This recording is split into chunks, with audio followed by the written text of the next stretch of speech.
Hi, my name's Nike Takeshi. I'm a professional musician, composer, music producer, and I'm also a self-taught theoretical physicist. And I'm doing this video or series of videos to present my theory of everything, which is, it's one of the great unsolved things in theoretical physics, and I have a theory of everything to share. So here's how I'm going to do this.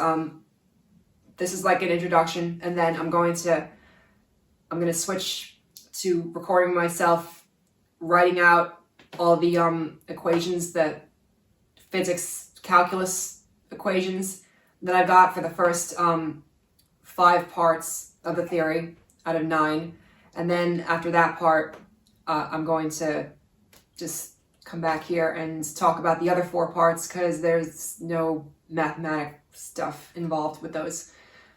So I've already got my notes all written out in a couple of notebooks, and I'm going to basically rewrite them on a blank sheet of paper for you because I don't want it to look like I'm just pointing to a bunch of, messy stuff from my old notes. So I'm gonna have those with me, and then I'm going to rewrite them in a blank sheet of paper.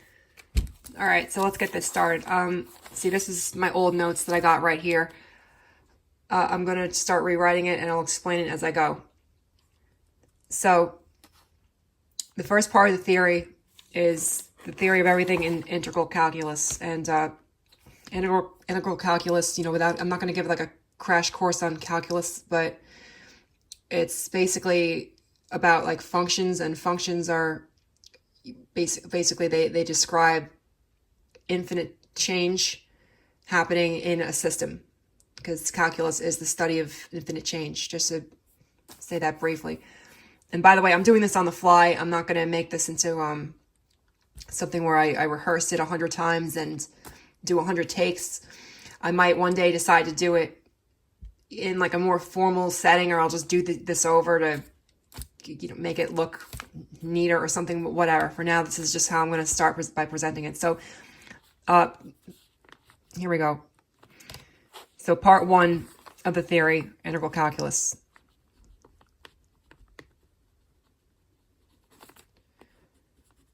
The basic theory,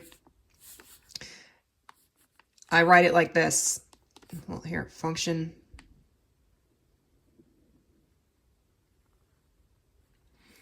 A equals, A means all, okay? All equals O. O means omniverse. The omniverse is everything outside the universe that encompasses all possible dimensions, everything that exists. So function A equals O to the power of, it's O times negative infinity to the power of infinity. Now, let me explain what this actually means. So, the theory states that there's a total of 6 dimensions. Well, I'm not saying that they're living beings are living in 6 dimensions. Bear with me. So, for this system that I'm going to describe to be existent, there have to be 6 dimensions, and they go like this. Dimension 6 is the highest one, and my theory is that they call it a singularity, but all of existence started with an infinitely small point, something which is infinitesimal, meaning infinitely small. And so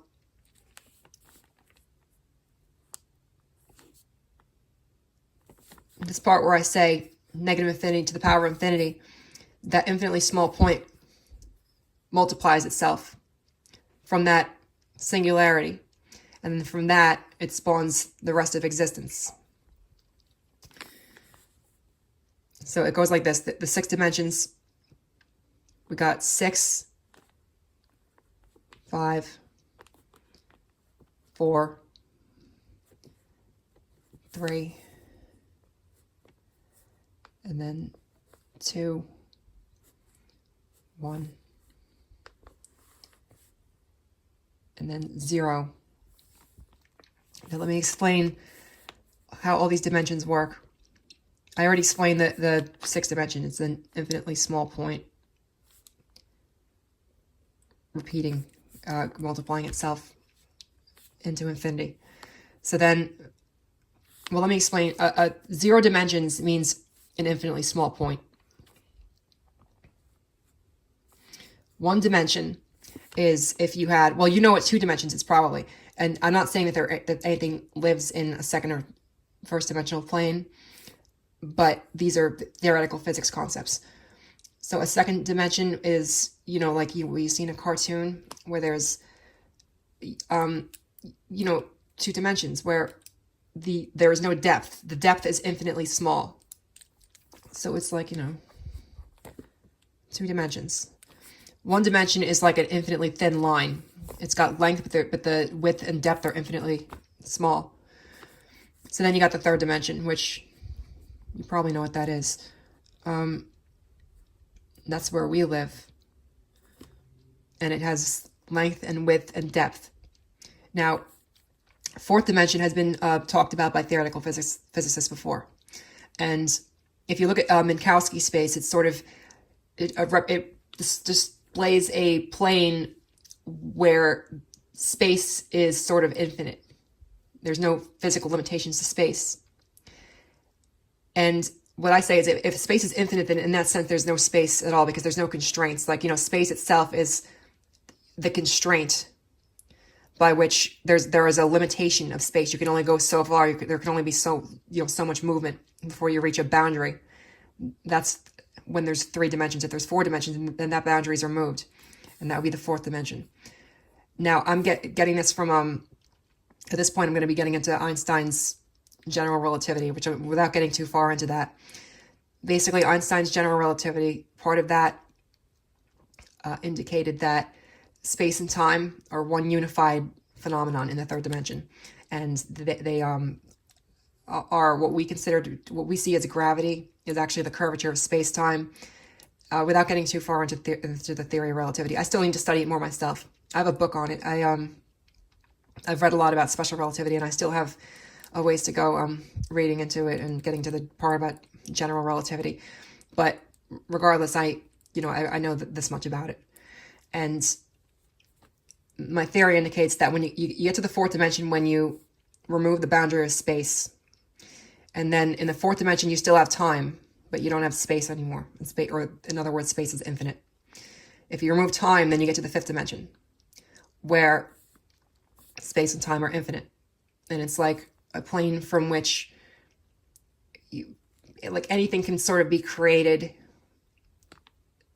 You know, let's say hypothetically it was possible to like look at the 3rd dimension from the 5th dimension, then you'd be able to look at the future or the past, and just like how we can look from, like, you know, left to right and front to back, things like that.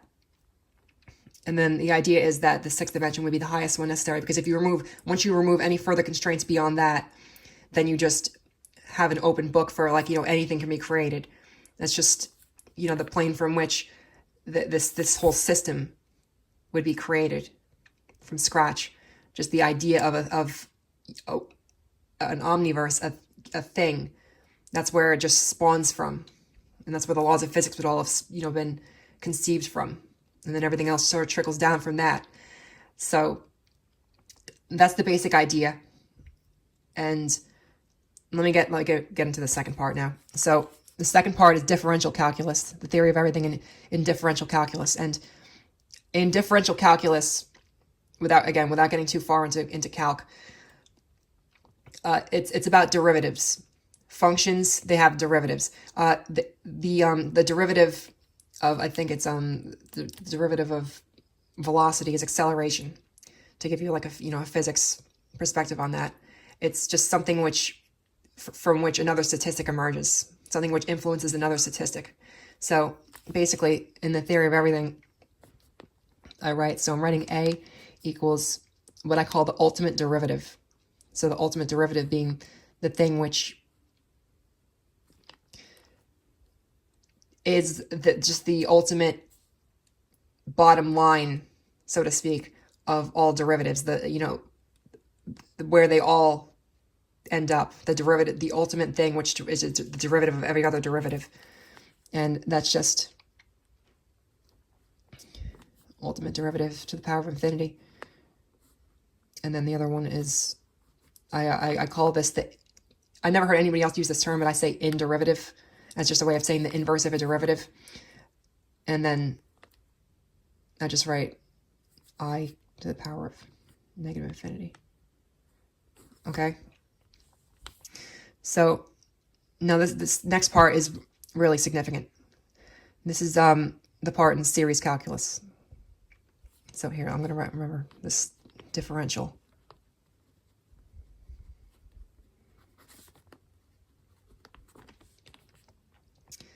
So now part 3, series calculus. And frankly, I think this part actually proves it to be valid. So I'm going to draw a sigma equation. Now, in calculus, a sigma equation, a sigma equation goes like this. There's a lower limit and there's an upper limit. And let's say the lower limit is 1 and the upper limit is 4. Then the way you get the answer to, what's the solution to this problem is you add 1 plus 2 plus 3 plus 4. You add everything from the lower limit and then every number up to the upper limit, from the lower limit to the upper limit. So 1 plus 2 plus 3 plus 4 is 10. That's how you would solve that one. Now for this, I'm going to draw, the upper limit is infinity, the lower limit is negative infinity. And just to elaborate a little bit more on the whole negative infinity thing, it's part of my theory is that there's no real smallest thing, like anything that you can measure in our universe can always be broken down further. Like people would say, the smallest building blocks of matter are atoms, or maybe it's electrons, like particles. And then people say, well, maybe it's like something to do with string theory, which is even smaller. And I say, well, you can always keep breaking it down until you get to things that are just infinitely small units of measurement. And that's part of what I believe. So if you have this lower limit and this upper limit, we're going to say that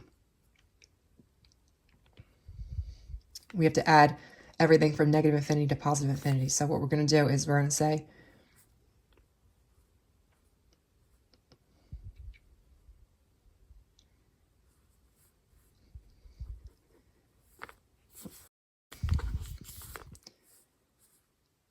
again, I'm doing this on the fly, so basically the idea is that you're going to say here, negative infinity plus, I'll say, let's say hypothetically we're going to, just for argument's sake, let's say we're going to try and make something that's like infinity plus 1. But ultimately, it's like, infinity plus another negative infinity. So you can just say, this is the way I tend to write it. I'll write like, 1.1 to the power of negative infinity. And then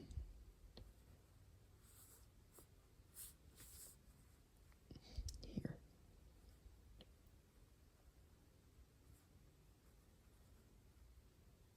See, I'm drawing this a little bit sloppy, but whatever, because I'm doing it on the fly. So negative infinity plus, this is going to be another negative infinity. It just, I'm just basically saying it. If we're adding, negative infinity to the next thing, which would be negative infinity plus negative infinity. But the thing is, no matter how many times you add negative infinity to negative infinity, you still get negative infinity. Okay, so you keep adding that together.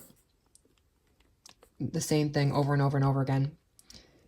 No matter how many times you add negative infinity to negative infinity, it still equals negative infinity. That's the thing, because it's a thing which it reduces whatever number you have. The whole point of negative infinity is that it's like it cannot be made any larger or smaller. It's just the thing which reduces itself to negative infinity. So you add negative infinity together over and over again, all the way to infinity, you still get negative infinity. And to me, that proves, that proves my A equals O times negative infinity to the power of infinity thing. So, you can draw that as, a negative infinity, and then, for all intents and purposes, you could say it's like, negative infinity to the power of infinity. I mean, this is one way of writing it. So that's that. And then you can also draw series calculus and solutions like this. People draw it like this sometimes. I'm lucky I have my notes with me because I don't remember this off the top of my head, but I got the notes in front of me. So it's like you draw this n times n plus this, which is going to end up equaling negative infinity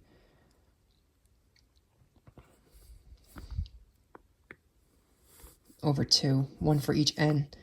And then the answer, if you do that mathematically, then you're multiplying, the n is infinity, so, infinity plus negative infinity times infinity, it's going to equal negative infinity still.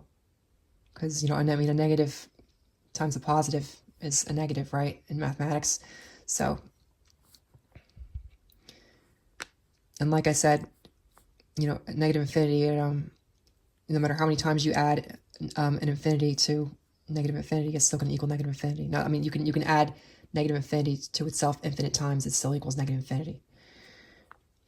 And so you multiply, all these, this infinite, repeating of negative infinity times infinity, it equals negative infinity still. You do this math, negative infinity, you can divide it by 2. It's still the smallest thing possible. It still equals negative infinity. And then you could say negative infinity to the power of infinity. So to me, that checks out mathematically. Now, all right, I'm going to write the fourth part. So the fourth part is about vector calculus. Now, I'm not an expert on vector calc, but I know enough about it to make this theory. So the basic idea is, in vector calculus, you've got something called gradient, divergence, and curl. And the thing is, you can find out what's called a partial derivative for each of those. Now, I already described what a derivative is. So a partial derivative, it's like figuring out that, the statistic which is, relevant relative to the to that one part of the motion of an object in 3 dimensions, which is, the gradient, divergence, or curl. To be more specific, it's like this: if things move this way in space, that's your gradient. They're also moving this way at the same time. That's your divergence, and then they're also moving around like this. That's the curl. And so you can determine, like, the things which influence only one aspect of that, and that's called a partial derivative. Now, my theory is that in your 4th and 5th dimensions, then you're going to add one more one more aspect of the vector studies. So instead of just having gradient, divergence, and curl, you need to have 2 more for 5 dimensions. So I call them expression for the 4th dimension, and then zither for the 5th dimension. And the old way I used to write this, I actually rewrote it recently, because this theory is something which, even though the main central aspects of it have remained solid, have remained in place, it is something which I've been working on as time has gone on, and it's not like it's all set in stone now. That I might go back and rewrite some stuff or add something or change something. I've been adding things to it for a while. For a while, it was only up to 4 parts, and then 5, and then now just recently I got it up to 9. So, all right, so the vector calculus thing, the old way I used to write it was, I would just write like grade divergence curl expression zither, and I draw like a little, infinity sign over all those to show that those are all, things which can be expanded upon infinitely. And then I would just, I would put all that in parentheses, and I would put all that to negative infinity. Well, I'd multiply all that by negative infinity.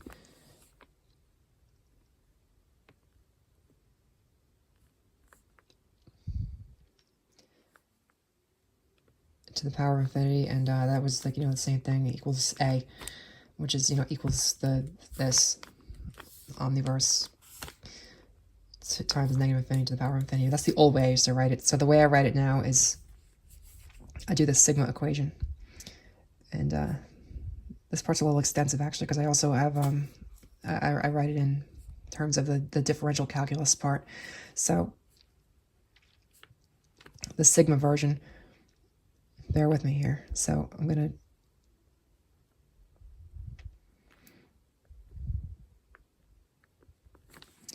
So I got my lower limits and my upper limits right, and the upper limits are going to be gradient infinity, and the lower limits are going to be gradient negative infinity.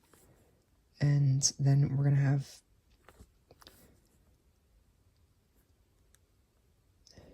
here it's a comma, and then we're going to have the same thing basically for all 5 of the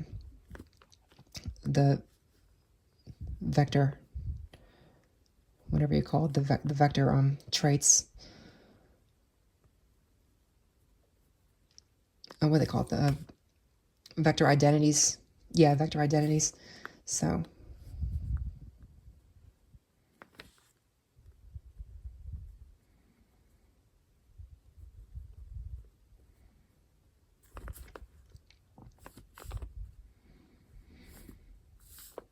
I might edit this part out. Or maybe I won't. Who cares?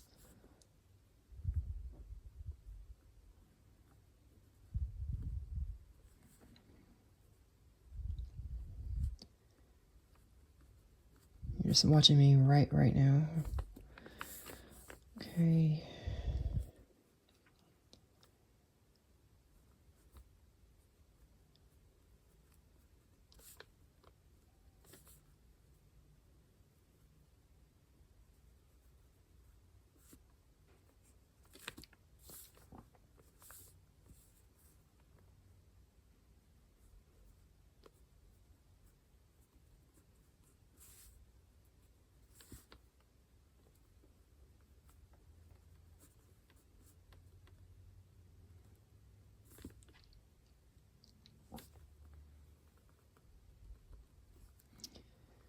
And that equals your O times infinity, the power of negative infinity.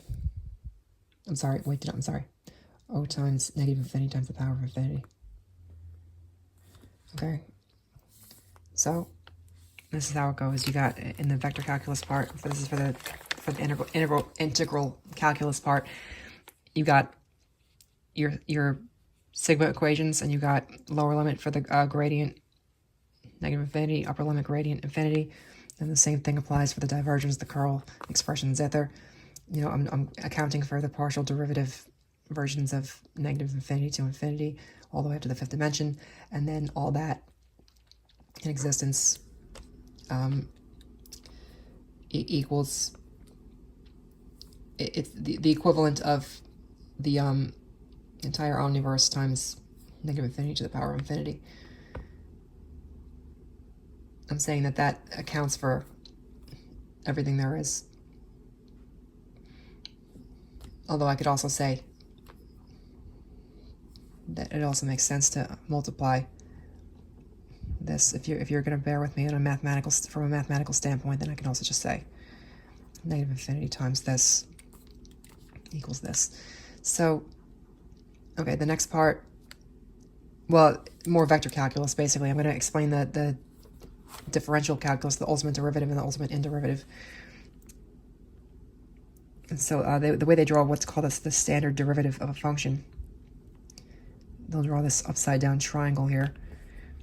And then, so standard derivative of infinity. This is how they draw a partial derivative symbol. Well, it looks like a backwards 6. And then, so you got partial derivative, gradient, and then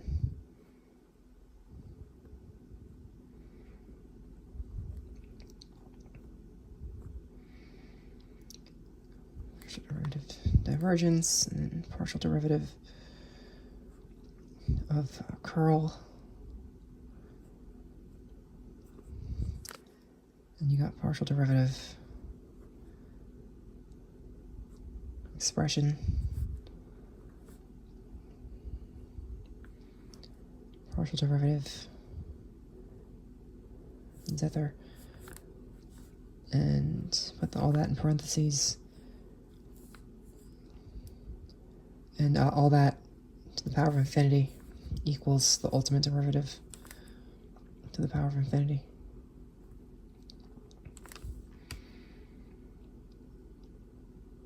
So the idea is that you can break down all the derivatives into partial derivatives. You can break down the ultimate derivative into a bunch of partial derivatives, and those go on into infinity. And that's the same as the ultimate derivative to the power of infinity. And then here we go. So the other last vector calculus portion, until I decide to write more parts of this. You know, maybe. Theoretically. So this is the same thing, but I'm doing the inderivative, standard derivative of the negative infinity, and I'm just describing it as the ultimate inderivative, which is, you know, the opposite of the derivative. So it's really the same thing. I'm just going to draw the backwards 6 and draw this I to indicate that it's an inderivative rather than a derivative. So partial, like, you know, partial inderivative. It's my own thing, but, you know, whatever. It makes sense if you're listening in. So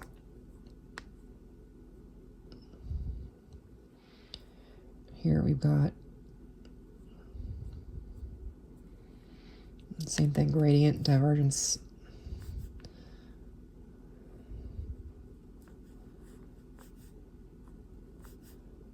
You got curl, and then you got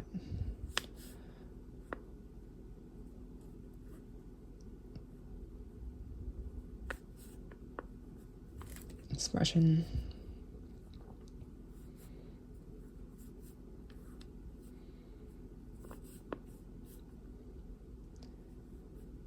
Then you got zither, and same exact thing, except this one's going to be to the power of negative infinity because it's the ultimate inderivative. And then you got equals inderivative to the power of negative infinity, which, you know, these are, what I'm saying is these are both equal to everything, all. Okay, so that's the vector calculus portion. The next portion is the theory of everything in mass energy equivalence, which I'm going to say that, you know, of course, everybody's heard that famous Einstein equation, E equals mc squared. So, you know, part of my philosophy with physics and mathematics is that, you know, there needs to be some, like, you know, for a math equation to be absolute. There needs to be some sort of, like, you know, physical truth to it. And otherwise, it might be something which is just like, you know, you can write another math equation to represent the same thing, even if that thing is the truth. So what I'm saying is I do believe that there is an equivalence between energy and mass. But when you say E equals mc squared, meaning mass times the speed of light squared, that just represents the, you know, the measurement of energy in terms of a unit of measurement, which is equal to the mass times the speed of light squared. I could just say mass times the speed of light, and then it just becomes a different way of measuring the energy. So I'm saying that that's not like an absolute math equation. There are some people who disagree with it. I really think that a lot of people have like a sort of like a bias towards that, because people just think, oh, well, if Einstein said it, it must be true, because Einstein was so, so smart. Now, I agree. I respect Einstein a lot. I probably wouldn't have this theory of everything if it hadn't been for Einstein. And I'm just saying that, like, I don't always agree with every single thing he wrote. But I do agree with the basic idea of mass energy equivalence, and I'm going to explain how I draw my own mass energy equivalence equation. So it goes like this.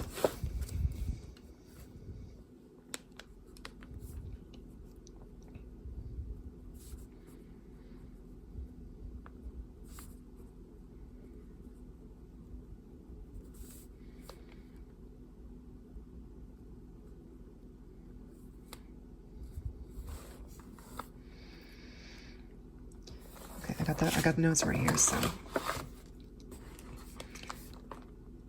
what I write is E equals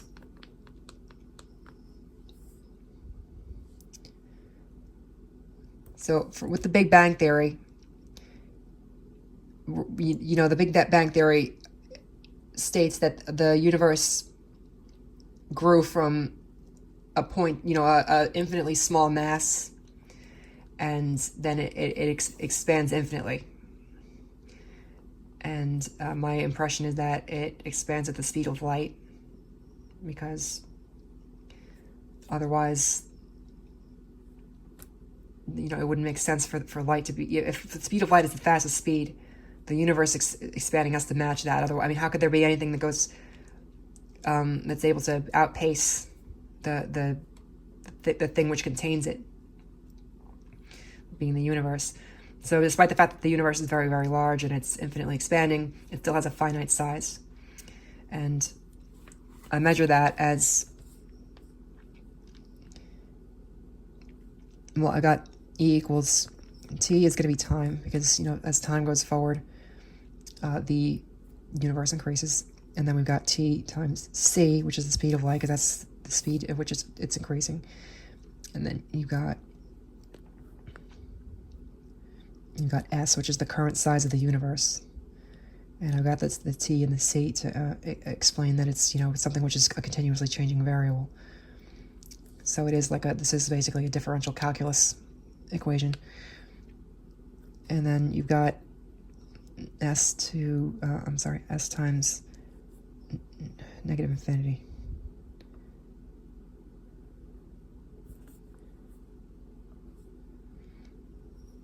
And then that's to the power of infinity. And it's all that over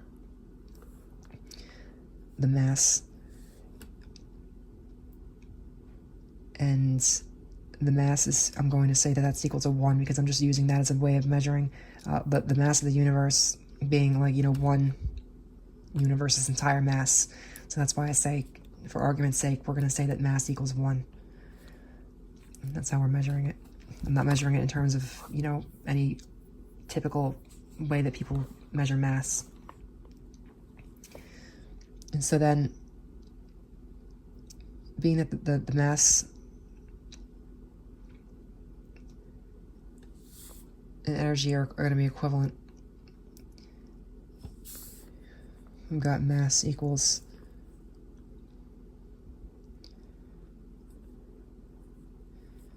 TCS over TCS, which equals 1. And then you've got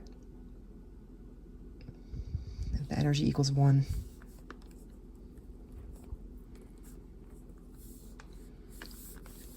Then, according to my theory, that 1 is equal to negative infinity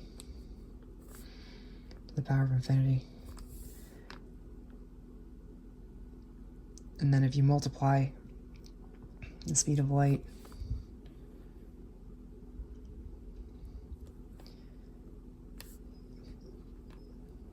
times the size of the universe, which is the size times negative infinity to the power of infinity, because, again, according to the Big Bang Theory, the universe expanded from an infinitely small amount of mass, and then it goes on it expands infinitely. And I'm saying it's doing so at the speed of light. And then you put that together, and that'll equal negative infinity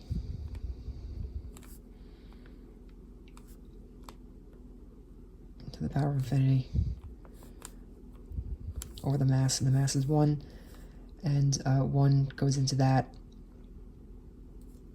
Well, if you're speaking from a division standpoint, if you're multiplying or dividing something where you've got a negative, and then it's divided by a positive, then the answer is a negative. So negative infinity to the power of infinity divided by 1, it's still going to equal negative infinity to the power of infinity. So that checks out mathematically. Yeah, all right. These figure eights are sometimes annoying to draw. Okay, so look, I mean, I drew that all on the fly. There's a very, very good chance that I'm going to want to, do it again, explain it, some of this stuff like more in depth. People are going to find, I expect people to argue with it. I expect people to be skeptical. What are the odds that this one person has this, figured out? I mean, I'm still, adding things to it. Sometimes I go back and change things, so I'm not saying that it's all flawless right now. But again, the central ideas of the theory always remain the same. That there's 6 dimensions necessary for the system to work, and that it all spawned from this infinitely small point in 6 dimension, which is 6-dimensional, and then that repeats infinitely and multiplies itself, and that's how the rest of it is created. So again, I might do this all again in front of you and maybe explain certain parts of it more in depth, more clear, because this was all just like doing it real quick on the fly. So for now, that's the first 5 parts of the theory, and I'm going to go back to just talking on camera to explain the last 4 parts, which are they don't involve any sort of calculus, any sort of math equations, anything that I have to write. So if you're still with me, then I'll see you when I'm sitting down on that chair from the intro, and we'll talk about the rest of it. Thank you for watching so far. Okay, welcome back. So one thing that I wanted to add that I forgot to mention when I was doing the series calculus part 3 of the theory, that part where I was showing the equation that says n times n plus 1.1 to the power of negative infinity over 2, which is a way that people sometimes explain series calculus equations. I wanted to explain that the reason why I believe it checks out to say that negative infinity plus infinity equals negative infinity is because infinity, it can't be expanded upon, it can't be increased, but it can be decreased. It has smaller constituent elements, and negative infinity can neither be increased nor decreased. It cannot get any smaller. It also doesn't get any bigger, because the act of having a negative infinity, it's something which reduces itself and whatever is connected to it to negative infinity, as from a mathematical standpoint. And of course, I'm going to say that one more thing about this is that it's not supposed to be strictly arithmetic. It's like it's math in terms of physics. So all right, with that, I'm going to go on and explain parts 6, 7, 8, and 9 of the theory. So I've got my notebooks here because I've got stuff written down that occasionally I get the inspiration to keep going with the theory, and I get new ideas, and then I start writing them down. Sometimes it looks a little bit messy because I just I'm trying to save paper, and I'll just write things into what's left of a piece of paper that I was already writing on, just to not start writing on new pieces of paper, just to prevent myself from having to buy a new notebook too soon. Anyway, so part 6 of the theory is evolution. So my theories regarding evolution is a lot of people, we believe in the theory of evolution. That doesn't mean that, like, people say, oh, that means there's no God. Well, I don't believe that about the theory of evolution. It's just, I believe that evolution exists. You know, the idea of, like, you know, animals, they reproduce, and then certain traits become more prominent, and then eventually over the course of many years that leads to, you know, the fish become reptiles, and the reptiles become mammals, and the mammals become humans. So I believe that as far as evolution, it's like, if you go, all right, so you go back to how did you know, the first organisms, the first multi-celled organisms come to exist. Well, they say, okay, well, single-celled organisms came together and built those. Well, all right, well, how did the single-celled organisms come to exist? My theory is that energy itself is alive. It has a will to construct, to create larger things. And of course, you know, being that the universe was supposedly, according to the Big Bang Theory, it was once all contained within this, you know, infinitely small mass. I certainly think that, you know, everything had to, you know, slowly build itself up from that. And, you know, all the energy started to build itself up from that. And I think that, you know, to me, a rock is not an inanimate object. It's alive. Everything's alive.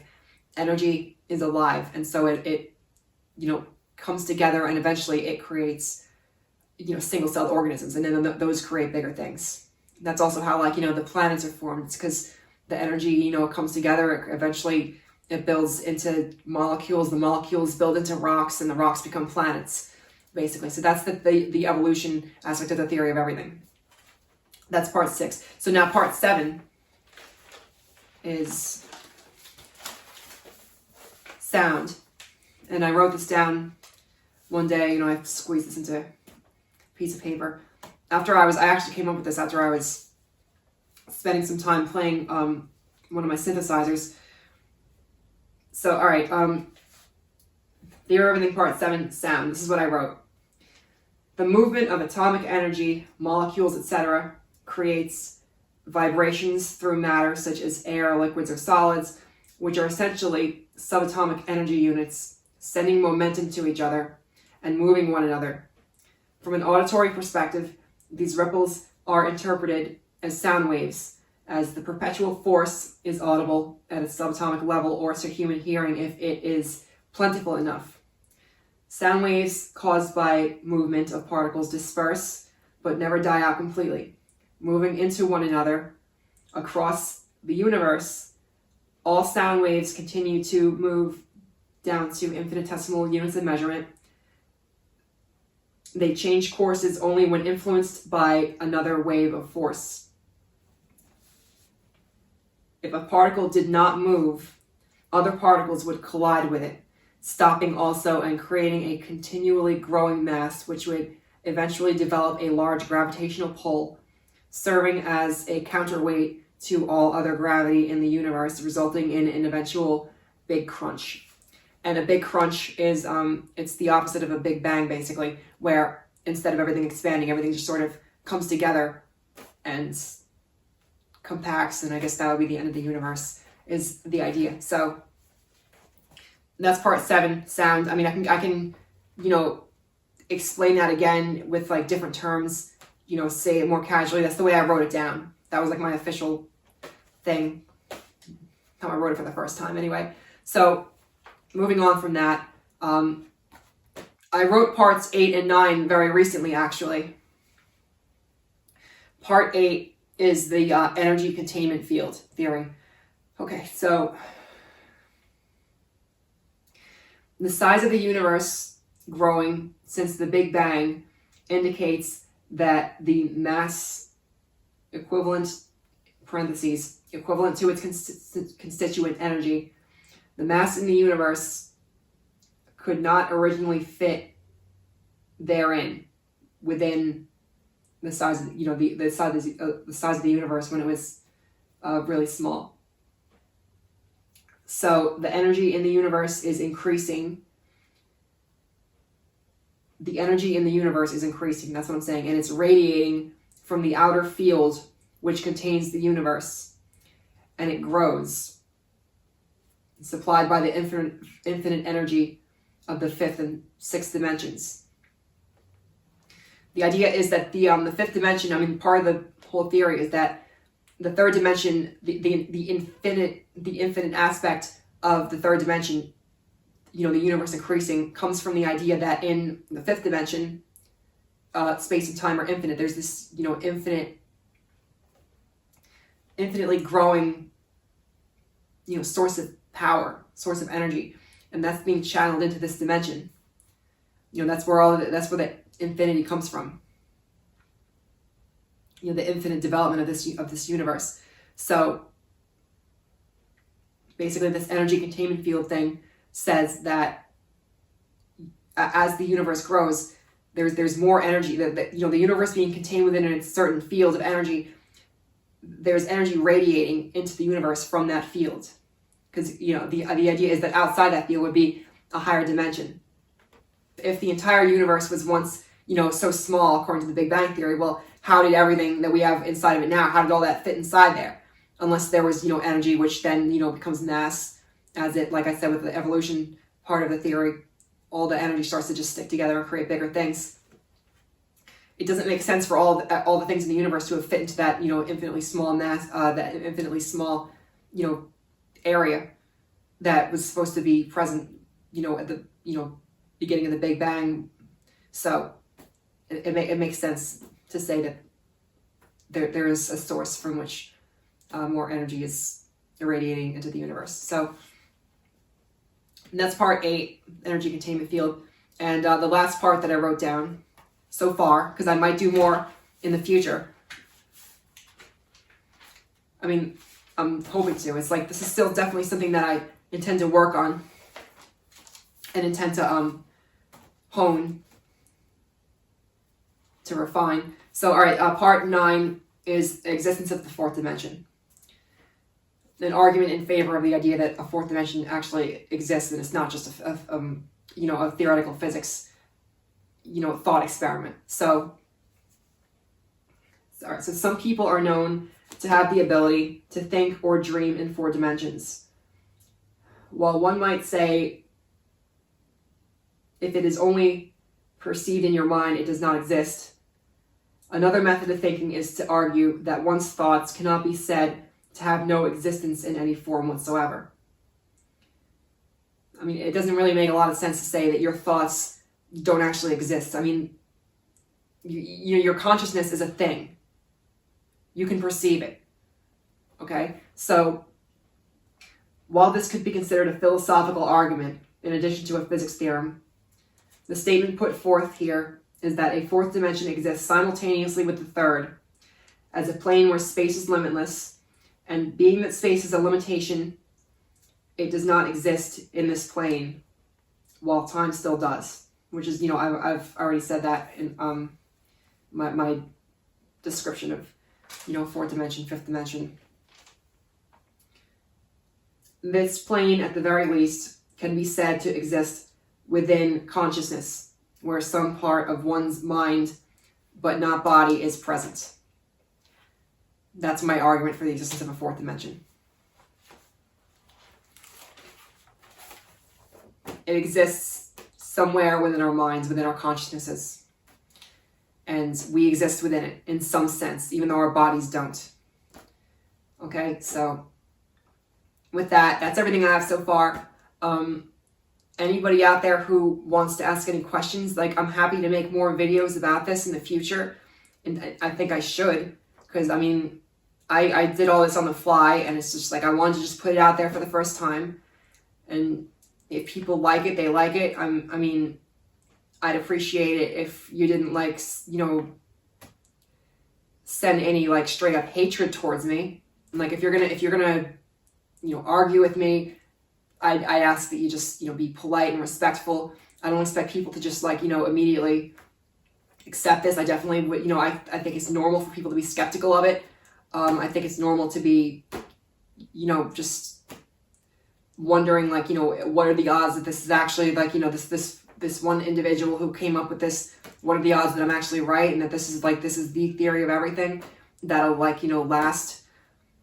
I mean, like, you know, I'm trying to say that I think that I've got it, and, you know, again, I don't think I definitely think it's going to be something where I'm going to work on it more and hone it in the future. And I definitely think that, there's a good chance that I'll go back and like edit some things. Maybe I've done that before, but again, the central ideas of the theory have always remained the same. So with that, then thanks for watching. If you support me, then thanks for that. I'm also a professional musician. I make records. If you'd like to listen to my music, then you can find a link to my Linktree page on my channel. This is going to go up on YouTube, and then I'll split it up and probably put parts of it on TikTok also. You can find my music you can find it on my YouTube page, or you can find it on my Linktree page, which there's a link to that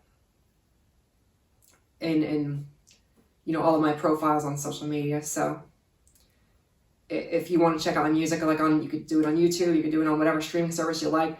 If you wanted to actually buy one of my albums, I would really appreciate that. People usually just use streaming services these days, and it's, at this point, it's just like, if somebody buys your record, then they're just doing it to support you because they could just listen to it on a streaming service. But if you bought my record, let me know about it, and I'll probably never forget you. I figured I'd just throw in a promotion for my music because I'm really that was like my main career, and this is something that I don't know if I'll ever make any money with it, but it's something. I just it's part of my life. It's part of who I am now. So that's my theory of everything, and hope you have a wonderful day. And that's about it. So see you later. And again, any questions, feel free to ask. You want me to go over things, I'm very much willing to do that and talk about it all over again. And this was just the first time on the fly, so it is what it is. Have a great day, everybody.